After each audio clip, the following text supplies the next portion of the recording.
அன்பார்ந்த மாணவர்களை மீண்டும் உங்களை நான் mygrade.com என்ற யூடியூப் சேனலுக்கு உங்களை அன்போடு அழைக்கின்றேன். கற்ற கல்வியும் பெற்ற அனுபவங்களும் மாணவர்களுக்கு சேர வேண்டும். நான் உங்கள் ஐயா வித்ராஜ். இப்போ நம்ம 11ஆம் வகுப்பு கணக்கு பதிவு பாடத்தில் 9 கணக்கு பார்த்துருக்கோம். வரைக்கும் நம்ம அடுத்தது 10வது கணக்கு பார்க்கலாம். உங்களுக்கு குறிப்பேடு எப்படி போடுறதுன்னு நல்லா சொல்லி கொடுத்துருக்குறேன். அதுக்கான விதிமுறைகளும் உங்களுக்கு தெரியும். அதை வச்சு எப்படி போடுறதுங்கிற அடுத்த கணக்கு ஈஸியாக நீங்களே போடலாம். இருந்தாலும் அந்த கணக்கு நான் போட்டு காட்டுறேன், பார்த்துங்க. அதுக்கு முன்னாடி நீங்கள் என்ன பண்ணுறீங்க, இந்த சப்ஸ்கிரைப் பண்ணுங்கள். இந்த ரெட் கலர் இல்லையா, சப்ஸ்கிரைப் பண்ணிட்டு அது பக்கத்தில் பெல் பட்டன் எடுத்தீங்கன்னா இந்த வீடியோ உங்களுக்கு முன்னாடி வந்து நிற்கும். அதுக்கப்புறம் ஷேர் பண்ணுங்கள், லைக் பண்ணுங்கள். இப்போ நம்ம அந்த கணக்கை பார்க்கலாம் வாங்க. பின்வரும் நடவடிக்கைகளை ராஜா ஹோட்டலின் குறிப்பேட்டில் பதிவு செய்க. ஜனவரி 1 ரொக்கத்துடன் தொழில் தொடங்கியதுன்னு இருக்கு.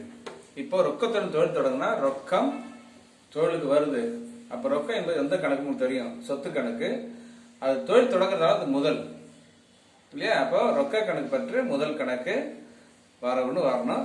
அதுக்கு முன்னாடி என்ன பண்றீங்க, அந்த கணக்கினுடைய தலைப்பு விவரத்தை எழுதிடுறேன். இதை கவனிச்சு பாருங்க, ஈஸியான கணக்கு தான். ஏன்னா உங்களுக்கு ஜூன் மாதத்துக்கு அப்புறம் தான் தேர்வு நடக்குன்னு சொல்லியிருக்கிறாங்க. அதனால மெதுவாக எல்லா கணக்கும் ஒரு கணக்கை பொறுமையாக போட்டு பாருங்க, நிறைய டைம் இருக்கு. இப்போ இது மாதிரி தலைப்பு எழுதிக்கிறீங்க. ஃபர்ஸ்ட் நாள் விவரம், பேரெட்டு பக்க எண், பற்று வரவு, அதில் ரூபா பைசா. இப்போ ஜனவரி 1 வருஷம் கொடுக்கல. ஜனவரி 1 ரொக்கத்துடன் தொழில் தொடங்கியது இருக்கு. இப்போ 1 இந்த ஜனவரி 1 ரொக்க கணக்கு பற்று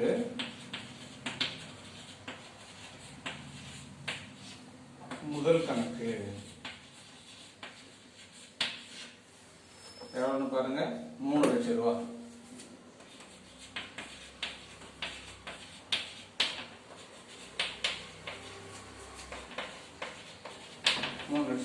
இங்க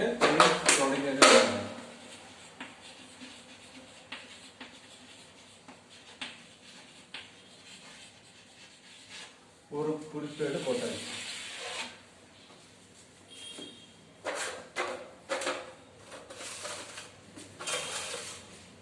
அடுத்த கணக்கு படிக்கிறேன் பாருங்க. ராஜாவிடமிருந்து கடன் கொள்முதல் செய்யறது. கடன் வந்தாலே பேர் வரணும் சொல்றேன். கொள்முதல் கணக்கு என்னைக்கும் பற்று தான். அப்ப கொள்முதல் கணக்கு பற்று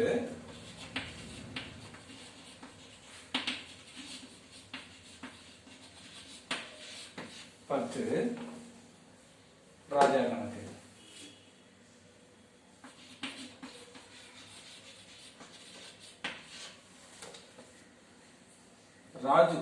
ராஜுவிடம் இருந்து அப்ப ராஜு கணக்கு எவ்வளவு பாருங்க, 1 லட்சம் ரூபாய். இங்க 1 லட்சம், இங்க கோல் போட்டுறோம். அங்க 1 லட்சம், இங்க கடன் கொள்முதல்.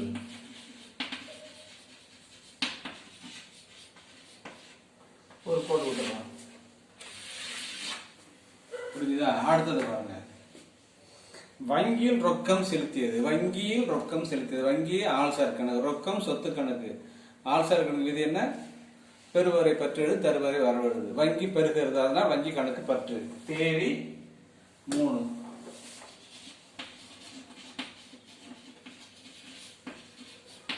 வங்கி கணக்கு பற்று ரொக்க கணக்கு. ரொக்கம் வெளியில போறதுனால 2 லட்சம் ரூபாய்.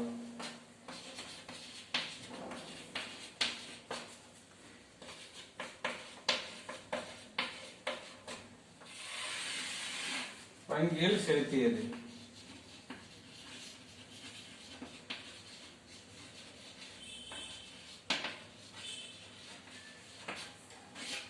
அவ்வளவுதான், வங்கியில் செலுத்தியது. அடுத்தது பாருங்க, தேதி 20 வங்கியில் கடன் பெற்றது. அப்படியே ஆப்போசிட், வங்கியில கடன் வாங்குறோம்.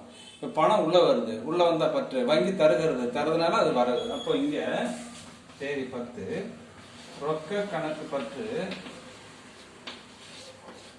வங்கி கணக்கு. பாருங்க, வங்கியில் கடன் பெற்றது 1 லட்சம் ரூபாய்.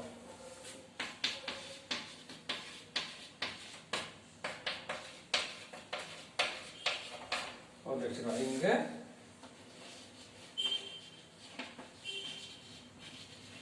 வங்கியில்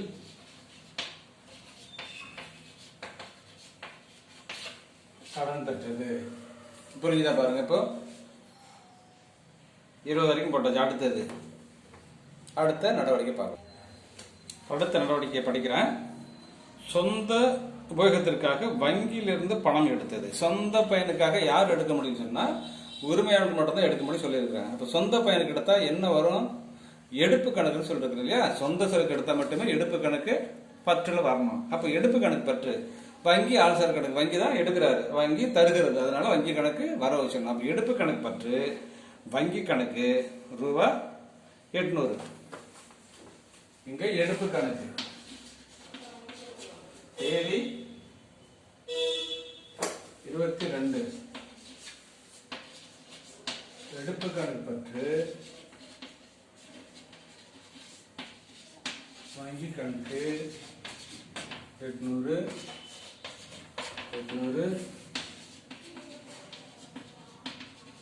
சொந்த செலவு எடுத்தது.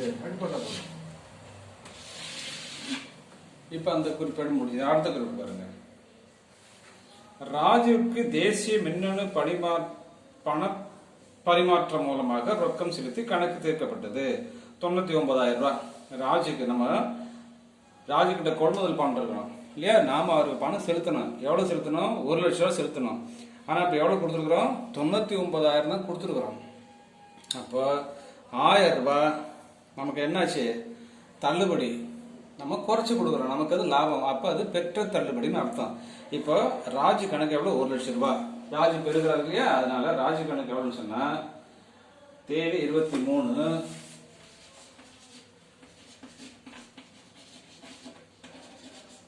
ராஜு கணக்கு பற்று 1 லட்சம் ரூபாய். ரொக்க கணக்கு வரவுல 99,000 ரூபாய்.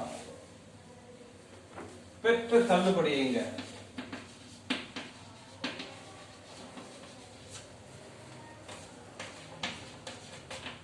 ரூபாய். இப்ப ராஜு கணக்கு தீர்த்தது.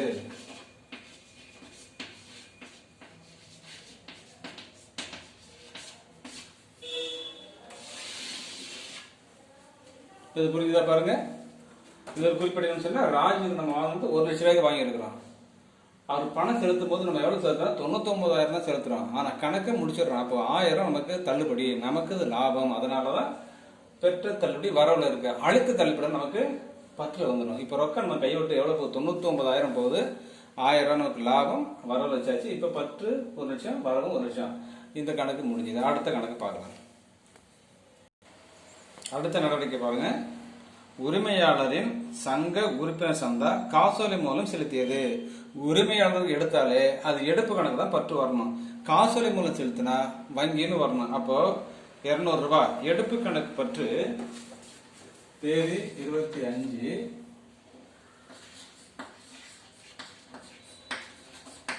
எடுப்பு கணக்கு பற்று வங்கி கணக்கு 200 உரிமையாளருக்கு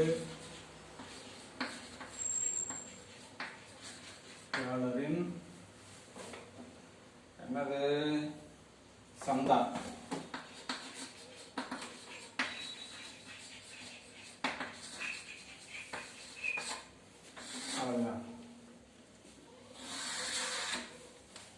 உரிமையாளரின் சந்தா செலுத்தி. அடுத்தது நம்ம பாருங்க.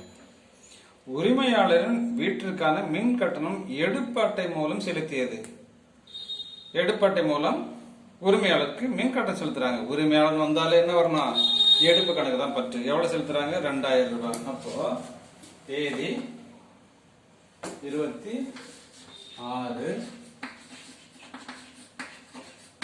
எடுப்பு கணக்கு பற்று வங்கி கணக்கு 2000 ரூபாய்.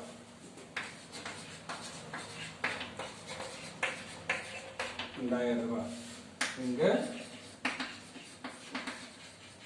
மின் கட்டணம் செலுத்தியது. முக்கியமான கவனிக்க வேண்டியது இந்த குறிப்பு எழுதணும் இல்லையா, விளக்கு குறிப்பு இங்கே வரக்கூடாது. இந்த காலத்துல வரக்கூடாது. இதெல்லாம் பேரிட்ட பக்கம் ரூபா பைசா அங்கே வரக்கூடாது. இதுக்குள்ளே தான் எழுதி நம்ம மடக்க எழுதிக்கலாம். நான் போர்டில் சுருக்க மாட்டேன், நீங்க நல்லா தெளிவாக எழுதிங்க. மின் கட்டணம் செலுத்தியது உரிமையாளருக்கு. அடுத்த கணக்கு பாருங்க. அறக்கட்டளை அமைப்பிற்கு மதிய உணவு இலவசமாக வழங்கியது.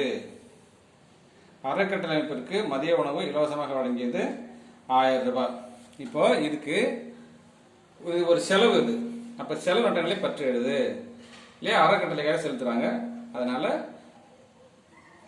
அறக்கட்டளை அமைப்பு கணக்கு பற்று ரொக்க கணக்கு தேதி 31.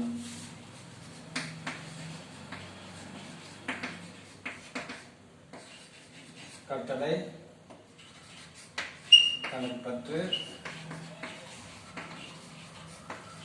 ரொக்க கணக்கு எவ்வளவு பாருங்க, 1000 ரூபாய்.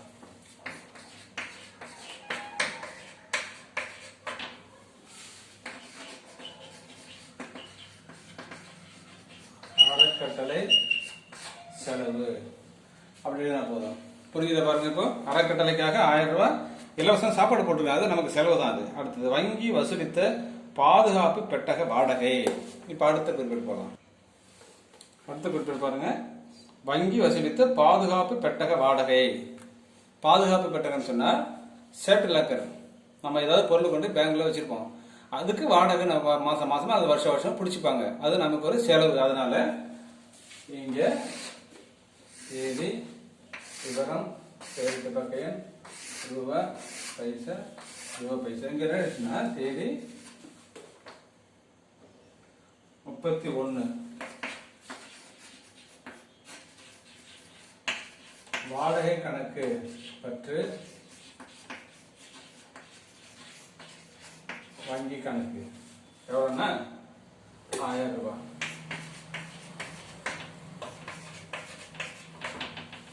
இங்க வங்கி பெட்டக வாடகை